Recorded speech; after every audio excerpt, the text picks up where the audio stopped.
পরশ্রী কাতরতা মানুষের ধ্বংসের কারণ। আজকে এই নিয়ে একটি গল্প শোনাব।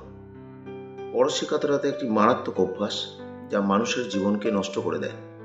এটি এমন একটি মানসিকতা যেখানে অন্যের সাফল্য বা সুখ দেখে কেউ ঈর্ষান্বিত হয় এবং সেই সুখ বা সাফল্য নষ্ট করার চেষ্টা করে।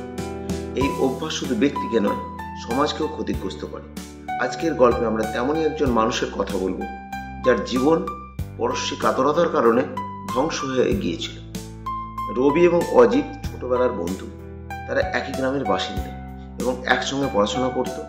দুজনেই খুব মেধাবী ছিল, তবে রবির পরিশ্রম এবং প্রতিভা তাকে সবসময় অন্যদের থেকে একদম এগিয়ে রাখত। পরীক্ষায় রবি ভালো ফলাফল করত, গ্রামের মানুষও তাকে খুব পছন্দ করত। অন্যদিকে অজিত মেধাবী ছিল, কিন্তু তার মধ্যে পরশ্রী কাতরতার বীজ গজিয়ে উঠেছিল।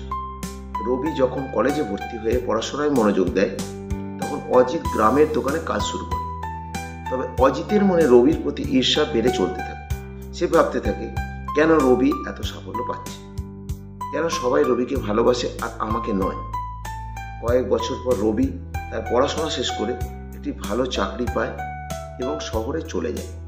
গ্রামের মানুষ তার সাফল্য দেখে গর্বিত হয়, কিন্তু অজিতের মনের ঈর্ষা তাকে শান্তি দেয় না। সে রবির সম্মান নষ্ট করার জন্য একটি মিথ্যা গুজব ছড়ায় যে রবি নাকি তার চাকরি পেয়েছে অনৈতিক উপায়ে।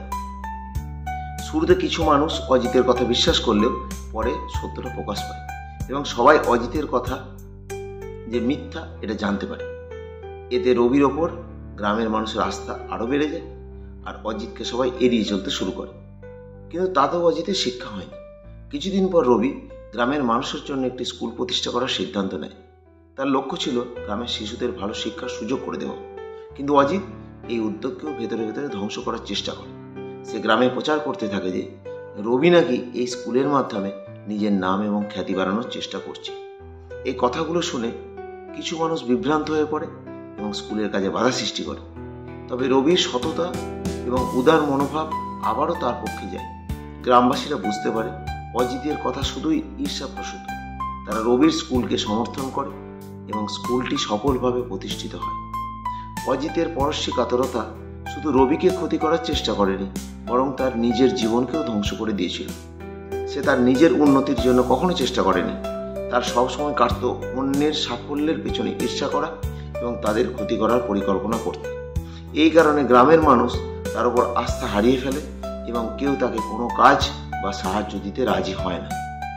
একসময় অজিত সম্পূর্ণ একা হয়ে পড়ে। তার জীবনের সব সুযোগ হাতছাড়া হয়ে যায়। যে রবির সাফল্যে সে ঈর্ষান্বিত ছিল, সেই রবি একদিন গ্রামে ফিরে এসে তার কাছে এসে সাহায্যের হাত বাড়ায়। রবি তাকে বলে, অজিত, জীবন খুব ছোট। অন্যের সাফল্যে ঈর্ষা করে সময় নষ্ট না করে নিজের উন্নতির জন্য চেষ্টা কর। রবির কথা শুনে অজিত প্রথমবার নিজের ভুলগুলো স্বীকার করে। সে বুঝতে পারে পরশ্রী কাতরতা শুধু তাকে ধ্বংস করেছে। যদি সে শুরু থেকেই রবির সাফল্যকে সমর্থন করত এবং নিজের জন্য কিছু করত, তবে তার জীবনও আজ অন্যরকম হতে পারত। পরশ্রী কাতরতা এমন একটি মানসিকতা যা মানুষের মন থেকে শান্তি কেড়ে নেয় এবং তাকে ধ্বংসের দিকে ঠেলে দেয়।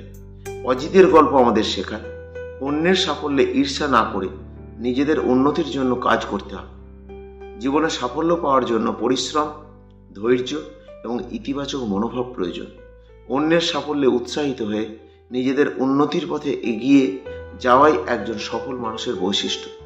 পরশ্রী কাতরতা ছেড়ে যদি আমরা নিজেদের লক্ষ্য পূরণে মনোযোগী হই, তবে জীবনের প্রতিটি মুহূর্ত হবে সুখময় এবং অর্থবহ।